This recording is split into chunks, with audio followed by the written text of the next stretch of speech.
तो कोई बात नहीं, 4 मीटर, तो ये कितना 3 मीटर। ओके सर, इस पी पॉइंट पे मुझे फील्ड निकालना था। ओके सर, चलो बच्चों ये बताओ, मैंने बता रखा कि कैसे इसमें से निकाला जा सकता है बच्चों, राइट?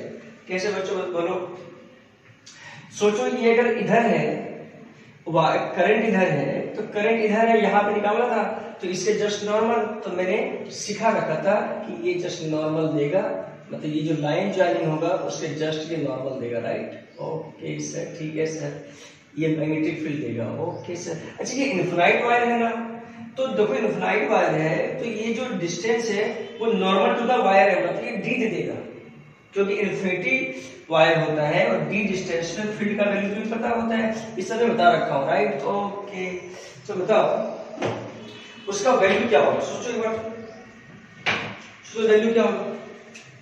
तो अगर देखा जाए बच्चों, डी का वैल्यू यहाँ पे कितना होगा, तो डी का वैल्यू 43, तो ये 90, तो ये बन गया 5 मीटर। ओके, बी का वैल्यू, अच्छा ये एंगल बच्चों कितना होगा, अगर ये दिया हुआ है तो निकाल सकते हैं एंगल, एंगल नहीं भी दिया हुआ है तो कोई बात नहीं, थीटा मान सकते हैं, उसमें कोई शक वाली बात, थीटा मान लो, cos थीटा का वैल्यू लो, cos थीटा बराबर d/h, तो जैसे तुम्हारी इच्छा वैसे मान लो।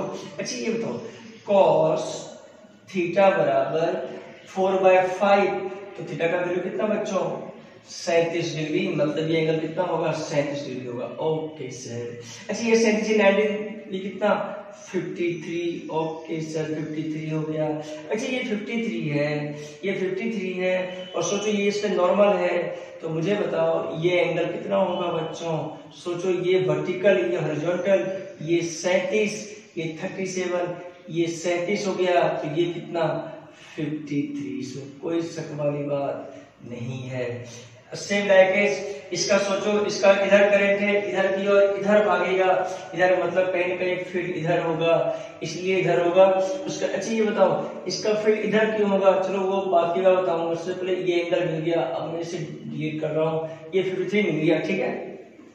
इसको और थोड़ा सा ऐसे लाइन करो, चलो कर दिया। अच्छा ये बताओ इसके नॉर्मल भी, अच्छा ये कितना 53, क्योंकि ये सिमेट्रिक है, ये भी कितना होगा 53 होगा। सोचो कि इसके नॉर्मल में होगा तो 53 कितना 106, तो 106 मतलब कि अंदर में मैग्नेटिक फील्ड होगा, इसमें कोई शक वाली बात नहीं, बता रखा मैं, ठीक है क्या? अब बता रखा हूं तो मुझे बता दो कि ये कितना है, सोचो ये 90, ये 53 है इसके साथ, तो इसके साथ कितना हो जाएगा बच्चों 37 डिग्री, ठीक है क्या? अब नेट फील्ड पी पॉइंट पे कितना आ गया, तो पी पॉइंट पे जो नेट फील्ड आया, एक तो इधर की ओर आया, ये है कि नहीं, इसके साथ कितना एंगल है बच्चों 53, ठीक है?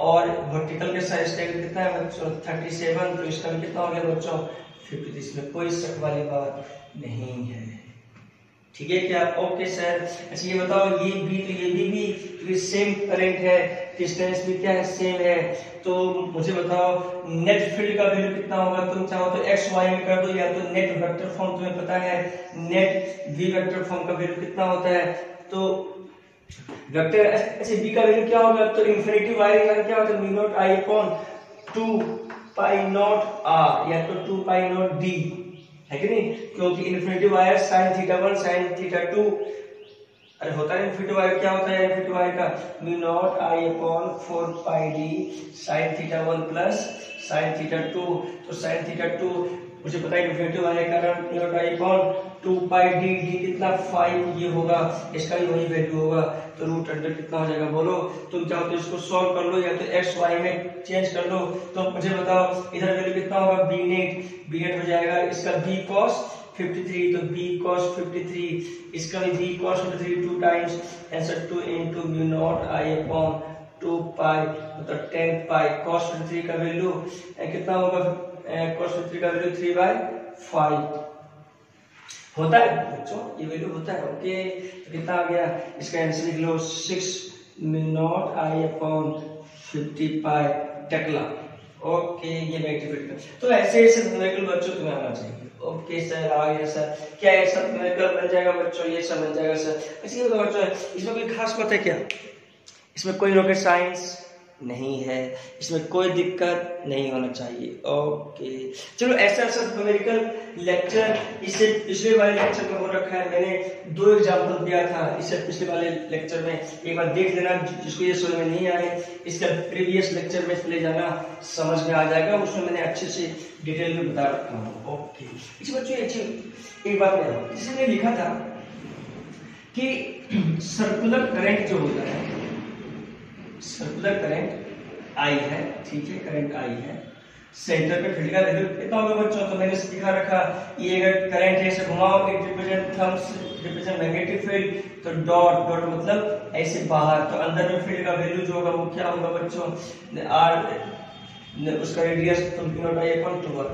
अच्छा ये बताओ, अगर n लूप होगा तो कितना होगा, मान लो एक लूप है, एक और लूप होगा, तो उसका भी मैग्नेटिक फील्ड क्या है, इधर ही आएगा, तो सिंपल क्या हो जाएगा, हो जाएगा मैग्नेटिक फील्ड। मतलब अगर 2 लूप हो तो इंटू 2 हो जाएगा, अगर n लूप हो, इफ नंबर ऑफ लूप, अगर इसी लूप में नंबर ऑफ लूप अगर n हो तो मैग्नेटिक फील्ड कितना हो जाएगा, n टाइम्स हो जाएगा, तो n times mu naught I upon 2r, इसमें कोई शक वाली बात नहीं है, n टाइम्स हो जाता है, n क्या है, नंबर ऑफ लूप है। ओके सर, अच्छा मुझे ये बता दो कि चलो ऐसा न्यूमेरिकल क्या तुमसे हो पाएगा, मैं देखना चाहता हूँ क्या तुमसे ये न्यूमेरिकल हो पाएगा क्या। देखो बच्चों क्या है, इसमें करंट आई है, इसमें करंट आई है, ये बह रहा है करंट आई, चलो इसमें करंट ऐसे बह रहा है, चलो सेंटर यहाँ पर हो गया, दोनों का सेंटर, एक का रेडियस r, एक का रेडियस 2r, क्या तुम मैग्नेटिक फील्ड को सेंटर पे निकाल सकते हो क्या, सोचो कैसे निकालेंगे। तो इस सेंटर पर मैग्नेटिक फील्ड देखो, एक तो इसके रीजन से आएगा ये लूप से, और एक इस लूप से आएगा, तो इस लूप से क्या हो जाएगा इधर, और इस लूप से अंदर की और देखो, अच्छा ये स्ट्रेट वायर यहाँ से आता है, तो स्ट्रेट वायर के लॉन्ग फील्ड का वैल्यू क्या होता है, 0 होता है, तो net field at point P, इसके कारण फील्ड का वैल्यू क्या होगा बच्चों, तो mu not I upon 2r, ठीक है, ये कितना है, सेमी सर्कुलर है, तो 180 अपॉन 360 मतलब 1/2 आ जाएगा, 1/2 वो भी के साथ डॉट डॉट के साथ, प्लस इसका देखो, तो इसका करोगे तो अंदर की ओर, तो mu not I upon 2r, ये भी हाफ है और ये भी कैसा क्रॉस है, r कितना है बच्चों इसका, r कितना है, रेडियस 2r है, खत्म, सॉल्व कर दो, माइनस कर दो, ये कितना है, mu not I upon 4r 1, ये डॉट ये क्रॉस, तो तुम अच्छा ये बताओ कौन ज्यादा है, ये 8 आ रहा है नीचे, ये कितना है 4 आ रहा है, मतलब ये ज्यादा वैल्यू है, मतलब डॉट आएगा, सही बात है क्या, तो 1 माइनस मतलब माइनस कर दो कितना 1 अपॉन 2 डॉट नेट ये आएगा आंसर, इसको सोल्व कर दो, हाफ आएगा आंसर। तो ऐसे ऐसा क्वेश्चन बच्चों आना चाहिए, इसमें कोई खास वाली बात नहीं है। चलो ऐसे ऐसे क्वेश्चन, अच्छा मैं और इसमें क्वेश्चन करता हूँ जो जेईई एडवांस में आया, क्या क्वेश्चन आया था सुनना, जेईई एडवांस में बिल्कुल आसान सा क्वेश्चन आया है जो तुम्हें बिल्कुल आ जाएगा, कैसे तो सुनो, देखो जैसे क्वेश्चन क्या था बच्चों, और देखो इसे इस टाइप से मान लो ऐसा, ओके ऐसा, ओके सर, ऐसा लूप जो सर्कुलर है, कैसा है ये सर्कुलर लूप है,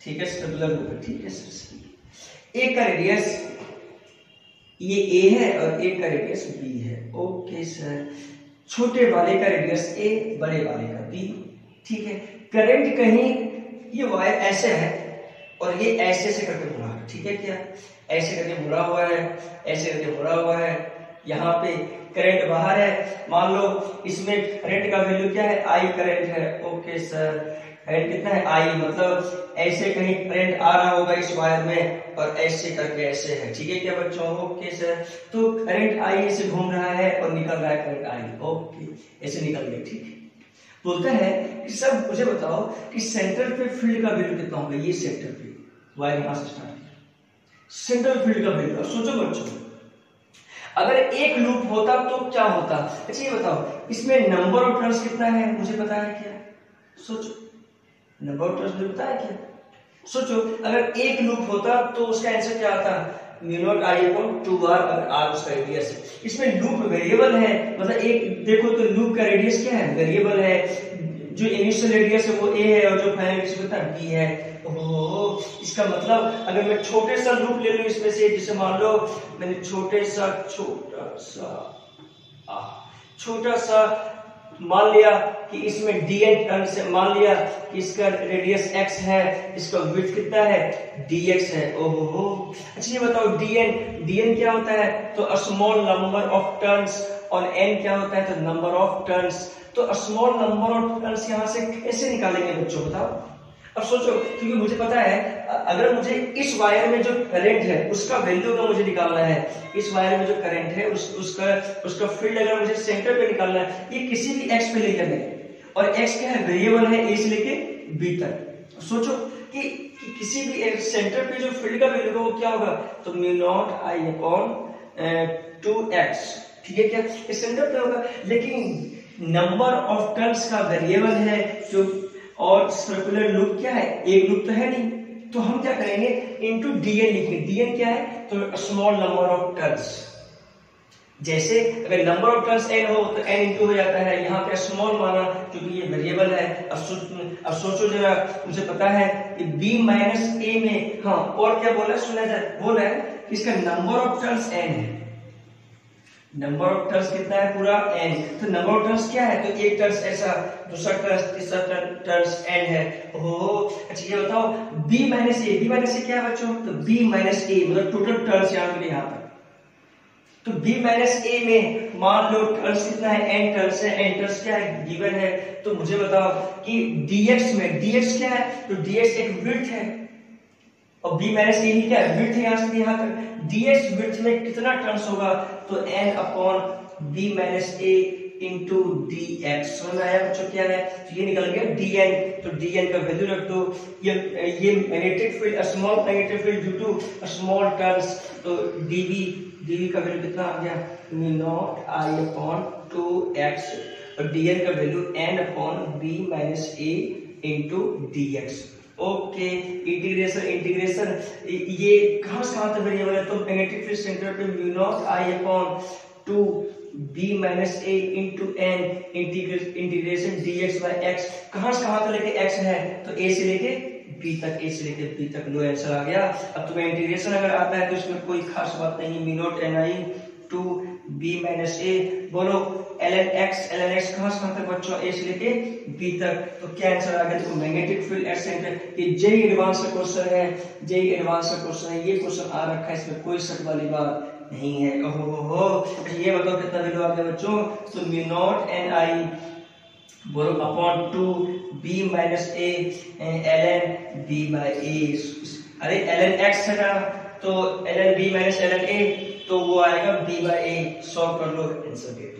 ठीक है क्या? इसमें कोई शक वाली बात नहीं है, ऐसा ऐसा क्वेश्चन आ जाए। अच्छा इसमें क्या अंतर था? सोचो यार, नंबर ऑफ लूप क्या था? तो n गिवन था। ओके सर, अब सोचो कि अगर यहाँ पे रेडियस भी वेरिएबल है तो किसी भी x की दूरी पे मुझे फील्ड का वैल्यू लिखना पड़ेगा। उसके बाद dn क्या है? तो स्मॉल नंबर ऑफ टर्न्स, तो dn यहाँ से निकाल दिया। मुझे पता है b माइनस a विड्थ में कितना टर्न्स है? n टर्न्स है। तो dx में कितना टर्न्स? इतना टर्न्स का वैल्यू रख दिया, dn का आंसर आ गया। We get answer solved. Okay sir, क्या समझ में आ गया बच्चों? ये समझ में आ गया। अच्छा ये स्पष्ट है नहीं आया? हाँ सर आ तो गया समझ में। ओके चलो, समझ में आ गया तो कल आ गए। चलो और करते हैं। और देखो अब ये सोलेनॉइड का थोड़ा पढ़ना पड़ेगा। सोलेनॉइड में कैसे क्या होता है, सोलेनॉइड के बारे में थोड़ा हम पढ़ेंगे। अच्छी ये बताओ। चलो सोलेनॉइड 10th के क्लास में था, अगर याद करो तो 10th में सोलेनॉइड था। सोलेनॉइड होता क्या है ये तुम्हें पता है, तो उसके बारे में डिटेल हम करेंगे। जैसे सोलेनॉइड क्या होता है सुनो भाई, सिलेंड्रिकल के आकार का ले लो, सोलेनॉइड है। इसी कारण फील्ड का वैल्यू हम जानेंगे, इसी कारण सोलेनॉइड निकालेंगे। ओके, सोलेनॉइड लिया मैंने, सोलेनॉइड लिया। ओके सर, यहाँ पे वायर लिया बच्चों, और मैंने ऐसा इसमें लपेटा लगा दिया। किसका? वायर का लपेटा। ओके सर, वायर का लपेटा लगा दिया। ठीक है, हो सकता है करंट ऐसा गया, इसके अंदर गया, ठीक है बच्चों, और इसके ऐसे करके ऐसा है ना, ऐसे करके ऐसे। इसको चाहो तो मैं ऐसे भी बना सकता हूँ, देखा बच्चों, इसको मैं चाहूँ तो इसको ऐसे भी बना सकता हूँ, इसमें कोई शक वाली बात नहीं है। कैसे? देखो यहां से करंट निकल रहा है, इसके अंदर जा रहा है, तो यहाँ पे डॉट, यहाँ पे क्रॉस। तो सोलेनॉइड पढ़ेंगे ना, तो सोलेनॉइड में तुम्हें पता है कि 10th के सिलेबस में था ये सोलेनॉइड। होता क्या बच्चों सोलेनॉइड? देखो मुझे पता है कि सोलेनॉइड में एक सिलेंड्रिकल के आकार का मटेरियल लेते हैं, ठीक है, लिया सिलेंड्रिकल के आकार का लिया मटेरियल, रेडियस आर लिया, कोई बात नहीं है ना, ठीक है। इसमें क्या किया, जो वायर जो होता है ना, कॉपर का वायर हो, ठीक है, जो तुम्हारा वायर होता है उसका इस पे लैपिंग कर दो। लैपिंग मतलब ओवरलैपिंग कर दो, मतलब क्या हो, जैसे वायर को ऐसा क्या हो, तो ये कुछ ऐसा है, ऐसे वायर का lap charge should be equal, okay, it should be equal, ऊपर नीचे बनेगा, कोई बात नहीं, it should be equal, मतलब ये वायर का लैप लगा लिया तो एक करंट अंदर गया, करंट इसमें से बाहर हो गया वायर, ठीक है। अगर इसी को मैं ऐसे करूं, देखना करंट अंदर हुआ, सॉरी यहां से निकल के इसके अंदर जा रहा है ना, यहां से निकल के ऐसे निकल के, ठीक है, अंदर जा रहा हो, ठीक है। तो मतलब अगर मैं इसका फ्रंट व्यू बनाऊं, सुनना पहले, इसका फ्रंट व्यू बनाऊं, सिलेंड्रिकल का फ्रंट व्यू बनाऊं, तो करंट यहां से निकल के इसमें आ रहा है, यहां से निकल के इसमें आ रहा है, क्रॉस अंदर, यहां से निकल के फ्रंट व्यू किसका, इसका, तो फ्रंट व्यू ऐसा कुछ बन गया, ओके, ठीक है बच्चों, मतलब समझ में आ गई, डॉट है, ठीक है, ऐसा हुआ, रेडियस आर है, ओके, ये सेंटर है, ठीक है बच्चों। अच्छा मुझे ये बताओ, अगर मैं एक वायर हूं, सिर्फ एक वायर, तो एक अगर सर्कुलर वायर हूं, सिंपल सा, तो करंट ऐसा है, तो फील्ड इधर उस साइड, राइट हैंड रूल है कि नहीं, करंट इस साइड सर्कुलर रूप में, फील्ड उस साइड, मतलब इसके कारण फील्ड का जो वैल्यू आएगा वो इधर आएगा, इसमें कोई शक नहीं। अगर एक लूप हो तो mu naught I upon 2r, सिर्फ एक लूप में, लेकिन यहाँ पे बहुत ज्यादा लूप है बच्चों। यहाँ पे लिखा हुआ है कि n जो है वो number of turns per unit length है, गिवन है, क्या गिवन है, number of turns per unit length. कोई बोले n क्या होता है, तो number of turns upon length, अगर लेंथ इसका l हो तो नंबर ऑफ n क्या है, तो n है नंबर ऑफ टर्न, सिंपल। अच्छा बच्चों ये नंबर ऑफ टर्न मतलब क्या होगा, देखना एक टर्न यहाँ से, दूसरा टर्न यहाँ से, है ना, तो ऐसे करके बहुत ज्यादा टर्न है, ओके।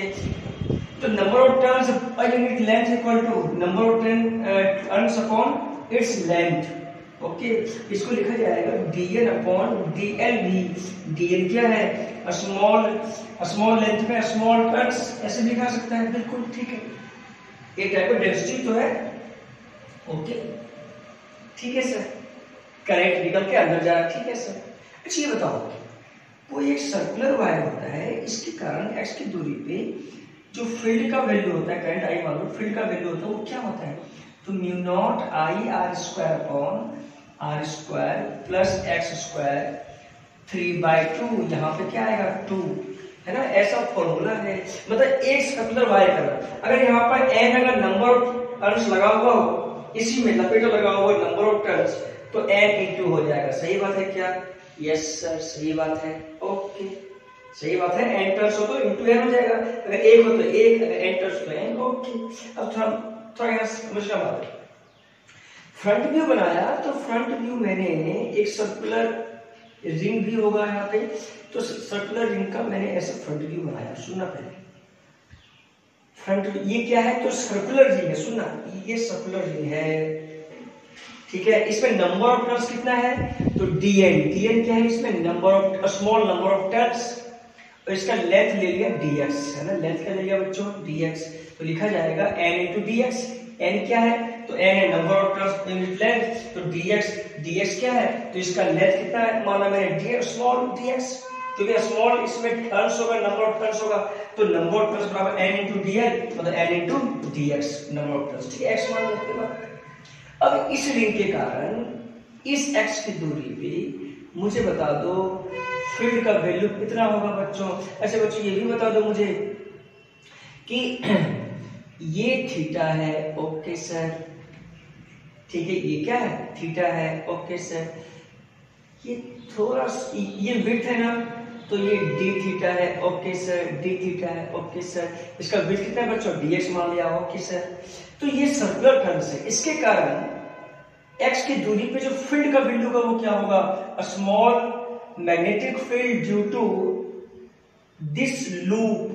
तो लूप में कितना टर्न्स है, डीएन टर्न्स है, तो म्यू नॉट आई, आई तो सेम है, हर करंट सेम है, mu naught I R square upon 2 R square plus X square, X की दूरी पे फील्ड का वैल्यू मैं जानना हूं। और बताओ इसमें नंबर ऑफ टर्न्स कितना है, तो डीएन है, तो डीएन नंबर ऑफ टर्न्स है, तो इसका वैल्यू रखो, तो DB equal to mu naught I R square upon 2 R square plus X square DN and DX. Okay sir, समझ में आ गया सर, ठीक है। अब बच्चों मुझे एक चीज बताइए, सोचो तो इस सर्कुलर वायर का विड्थ कितना था, dx, तो नंबर ऑफ टर्न्स कितना होगा, तो dn, तो ये लिख दिया, ओके। कोई बोल दिया कि सर मुझे बताओ कि पूरा पूरा सोलेनोइड का कितना होगा, ये तो सिंपल सा dn है, टर्न्स है, और इसमें कितना है, तो n क्या है, number of turns per unit length क्या है, गिवन है n, तो इसके टर्म में आंसर आएगा, इसके टर्म में n का टर्म में, ठीक है। अच्छा बच्चों यहाँ से देखो, तो रेडियस कितना है, रेडियस कितना है, रेडियस r है, ओके। तो tan थीटा बराबर क्या हो जाएगा बच्चों, tan बराबर p बाय b, तो x बराबर r cos थीटा, तो इसको डिफरेंशिएट कर दो, dx बराबर r minus cosec square theta D theta, ये क्या बन गया, dx का वैल्यू बन गया। ओहो, अब यहाँ पे वैल्यू रखो, क्या आएगा बच्चों, बोलो, dv इक्वल टू कितना आ गया बच्चों, तो mu naught I R square two R square X का वैल्यू कितना है, r cot थीटा, तो r square cot square theta 3/2, sorry ये कितना है बच्चों, 3/2, यहाँ पे 3/2, यहाँ पे 3/2 होगा, तो मैं लिखना भूल गया, ये बात आ गया। अब देखो 3/2, अब यहाँ से क्या हो जाएगा, 3/2 n इंटू डी एक्स, तो n इंटू डी एक्स कितना है, dx है into minus R cosec square theta into D theta. अब यहाँ से आर स्क्वायर बाहर निकालोगे तो आर स्क्वायर 1/2 कैंसिल, तो आर क्यूब बचेगा, और यहाँ पे आर क्यूब कैंसिल आओ, तो क्या बच गया, माइनस dv, ये बच गया माइनस म्यू नॉट n आई, R cube cancel, 1 plus cot square theta, तो 1 प्लस कॉट स्क्वायर थीटा बच्चों क्या होता है, 1 प्लस कॉट स्क्वायर थीटा, यहाँ भी आर क्यूब है और यहाँ भी आर क्यूब निकल गया, ठीक है बच्चों। अब देखो cos square theta, cosec square theta into d theta, okay जी। बता बच्चों 1 प्लस कॉट स्क्वायर थीटा क्या होता है बच्चों, 1 प्लस कॉट स्क्वायर थीटा, तो cosec square theta, cosec square theta रखो, तो आर क्यूब तो लोग एक तो हो गए cancel, cosec square theta square cancel, तो कोसेक क्यूब और यहाँ पे स्क्वायर, तो क्या बचेगा रखोगे, तो ये बच गया माइनस म्यू नॉट, अब बच गया बच्चों बोलो, म्यू नॉट एन आई, बोलो cosec square theta D theta upon cosec cube theta, ये कैंसिल पूरा, ये कैंसिल, यहाँ पे एक बच गया, कोसेक थीटा बच गया बच्चों, एक बच गया। फिर यहाँ से देखो मैग्नेटिक फील्ड का वैल्यू क्या आएगा, देखो अच्छा यहाँ पे 2 में लिखना भूल गया, तो यहाँ पे 2 है, यहाँ पे 2 है, 2 मैं भूल जा रहा हूँ बार बार, इसका कोई शक वाली बात नहीं है। ओहो, तो सोचो इंटीग्रेशन क्या वैल्यू आ गया बच्चों, ये magnetic field mu naught N I, ठीक है क्या, अपॉन 2 कोसेक थीटा ऊपर जाएगा तो sine theta D theta minus के साथ। अब देखो बच्चों क्या है, ये तो चलो आ गया। अच्छा ये बताओ, ये जरूरी है कि लंबाई इतना ही हो, और ज्यादा लंबाई हो सकता है ये और लंबाई हो, सही बात है क्या, ये और लंबाई हो सकता है। तो ये इंटीग्रेशन जो होगा वो θ1 से हो सकता है और ज्यादा हो, θ2 तक। समझ में आया बच्चों क्या बोला, पहले ये वाला उसके बाद ये हो सकता है और लंबाई होना, तो थीटा का ही तो वेरिएबल है, तो थीटा कितना, θ1 से θ2 तक। समझ में आया बच्चों कैसे, θ1 ये वाला उसका और लंबाई हो, उसका और लंबाई हो, तो थीटा का वेरिएबल है, तो क्या आ गया देखो, तो sin थीटा का इंटीग्रेशन माइनस cos थीटा, तो माइनस माइनस प्लस, तो म्यू नॉट, सॉरी ये स्मॉल एन है, ये क्या स्मॉल एन है, म्यू नॉट एन आई, तो म्यू नॉट एन आई क्या आ गया by 2 cos theta cos theta, theta 1, theta 2, तो मैग्नेटिक फील्ड कितना आ गया due to solenoid at any angle, तो ये cos theta 2 minus cos theta 1। अगर ये फॉर्मूला याद है तो बहुत अच्छी बात है, और नहीं याद है तो बहुत अच्छी बात नहीं है, क्योंकि इसके कारण अगर कोई ये बोल दे कि मुझे बता दो कि ऐसा कोई सोलेनॉइड है जिसका एंगल कुछ ऐसा है जो मैं लिख रहा हूँ, देखो कैसे, जैसे मान लो ऐसा क्वेश्चन आ सकता है, कैसे बच्चों देखो, जैसे मान लो क्वेश्चन पूछ दिया कि ये सोलेनॉइड है, ये ओके सर सोलेनॉइड है, यहाँ पे क्रॉस है, इसमें क्रॉस है मतलब करंट अंदर जा रहा है, क्रॉस है करंट अंदर जा रहा है, ओके, यहाँ पे डॉट है, ऐसा बना हुआ क्वेश्चन में है, ओके, मान लो ये सोलेनॉइड है, ये सेंटर है, ओके सर, ये बताओ इसका फील्ड तो सेंटर पे ही आएगा, ये फील्ड क्या था उसका, सेंटर पे ही था, ओके सर, मान लो ये पॉइंट गिवन है, मान लो कि इसका ये एंगल गिवन हो, देखो मान लो ये एंगल गिवन हो, इसमें मान लो कोई शक वाली बात नहीं है, मान लो ये एंगल गिवन हो 150 और ये एंगल गिवन हो मान लो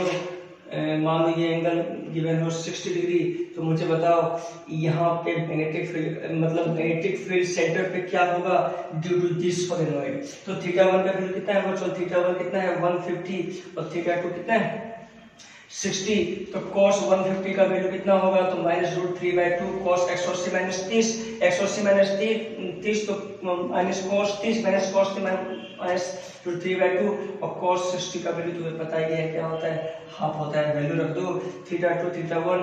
अच्छा n क्या है, तो नंबर ऑफ टर्न्स इसका गिवन है, लो आंसर, इसमें कोई शक वाली बात नहीं है। बच्चों समझ में आया क्या, यस सर समझ में, ये नंबर का बन जाएगा क्या, यस सर बन जाएगा, इसमें कोई शक वाली बात नहीं है। कोई बोले इनफाइनाइट सॉलिड है, क्या बोल रहा है, infinite solid, sorry infinite solenoid, तो इनफाइनाइट सोलेनॉइड मतलब बच्चों क्या हो गया, इनफाइनाइट मतलब हो गया, देखो इनफाइनाइट मतलब ये बहुत लंबा, सोलेनॉइड बहुत ही लंबा as compared to its centre distance, क्योंकि मेरा उद्देश्य है कि मैग्नेटिक फील्ड सेंटर पे निकालना है ड्यू टू सोलेनॉइड, तो इन्फिनिटी मतलब हो गया long solenoid as compared to its radius, distance का रेडियस भी तो सेंटर पे होगा ना, तो इन्फिनाइट सोलेनॉइड अगर हो तो सोचो ये बहुत ही लंबा होगा, तो थीटा, तो ये क्या होता है थीटा 2 होता है ना, और ये क्या होता है थीटा 1, तो थीटा 2 क्या बन जाएगा 0 और थीटा 1 क्या बन जाएगा 180, समझ आ गया। तो इन्फिनाइट अगर हो तो इन्फिनाइट हो बच्चों, इन्फिनाइट, चलो मैं ऐसा लगा दिया, चलो शॉर्टिंग में लिख दिया, मैं शॉर्टिंग में लिख दिया, इसमें कोई शक वाली बात नहीं है, dot dot dot dot dot dot dot dot dot dot ऐसे लगा दिया, इन्फिनिट हो गया क्या इन्फिनिटी, तो कहीं से सेंटर से ये एंगल का वैल्यू क्या बन जाएगा, ये इन्फिनिटी है तो theta 1 tends to 0, theta 2 tends to 0 और थीटा 1 क्या बन जाएगा, थीटा 1 जो बन जाएगा वो 180 डिग्री बन जाएगा, 180 बन जाएगा ना, क्योंकि ये पूरा इन्फिनिटी है, तो थीटा 1 कितना, थीटा 1 180 और थीटा 2 क्या बन जाएगा बच्चों 0, तो मैग्नेटिक फील्ड कितना आ जाएगा बच्चों म्यू नॉट एन गिवन है, एन क्या है तो नंबर ऑफ टर्न्स पर लेंथ जैसा गिवन है बाय 2 cos थीटा 2 तो cos 0 माइनस cos 180 का -1 माइनस प्लस 1 1 2, तो मैग्नेटिक फील्ड आ गया म्यू नॉट एन आई, तो magnetic field due to infinite solenoid तो क्या होता है mu naught N I, N क्या है तो number of turns per unit length, N क्या है तो number of turns per unit length, number of turns per unit length. देखो जैसे जैसे number of turns per unit length का वैल्यू इंक्रीज करेगा वैसे वैसे मैग्नेटिक फील्ड भी इंक्रीज करेगा, जैसे जैसे करंट इंक्रीज करेगा सोलेनॉइड में वैसे वैसे मैग्नेटिक फील्ड भी इंक्रीज करेगा। समझ में आया बच्चों, यस सर समझ में आ गया सर, ओके सर, चलो ओके। अब आता है सेमी इनफाइनाइट सोलेनॉइड, क्या आता है बच्चों, ये इनफाइनाइट सोलेनॉइड हो गया, अब आता है सेमी इनफाइनाइट सोलेनॉइड, तो सेमी इनफाइनाइट सोलेनॉइड क्या होता है, तो semi infinite solenoid, semi infinite solenoid, तो सेमी इनफाइनाइट सोलेनॉइड होता है बच्चों, देखो तो सेमी इनफाइनाइट इसका मतलब क्या हो, सेमी इनफाइनाइट मतलब हो गया जैसे मान लिया ये सोलेनॉइड है होगा, डॉट मान लो चाहे कुछ भी मान लो, डॉट मान लिया और इसे क्रॉस मान लिया तो फील्ड उधर आएगा, अच्छे से देख लेना, फिर उधर आएगा, ठीक है। सेम मतलब हो गया, जैसे मान लो मुझे यहाँ पे देखना, मतलब यहाँ पे देखना P पॉइंट, इसके आइडर साइड मतलब क्या हुआ, एक तो θ1 हो गया, सोचो θ1 क्या हो गया, सेम इनफिनाइट है, तो सेम इनफिनाइट मतलब एक तरफ इन्फिनिटी तो एक तरफ क्या है 0, तो θ1 180 और θ2 क्या है, सॉरी 90, कितना θ2 है 90। समझ आया बच्चों कैसे, सोचो एक तो ये एंगल और एक ये एंगल, तो ये एंगल θ2 90, तो इसका वैल्यू कितना होगा सेम इनफिनाइट का, तो mu naught N I number of turns length upon cos θ2 0 minus cos 180 minus 1, तो mu naught N I by 2। तो मैग्नेटिक फील्ड का स्ट्रेंथ आइदर साइड में कितना होता है, आइदर साइड मतलब उसके एक साइड में कितना होता है, अगर यहाँ पे देखा जाए तो mu naught N I by 2, लेकिन अगर सेंटर पे देखा जाए पूरा इनफिनाइट सॉलिड हो तो mu naught N I, simple semi infinite solid, ठीक है। आइदर साइड में फील्ड का वैल्यू कितना होता है mu naught N I by 2, कम हो जाता है कम, और यहाँ पे सेंटर में क्या होता है बिल्कुल 0 होता है, और यहाँ पे सबसे लास्ट में क्या होता है कम हो जाता है उसका रीजन, ठीक है बच्चों। यस सर समझ में आ गया, ओके सर। चलो तो मैग्नेटिक फील्ड ऐसा कुछ हो जाता है, ठीक है क्या, तो सोलेनोइड का कहानी यहीं पे सीमा। अब थोड़ा और करते हैं, देखो क्वेश्चन वगैरह और करवाऊं क्या, देखो तो क्वेश्चन पढ़ने की जरूरत है क्या, बहुत सारे मैंने ये बता रखा है, क्वेश्चन करवाने का उतना जरूरत नहीं है।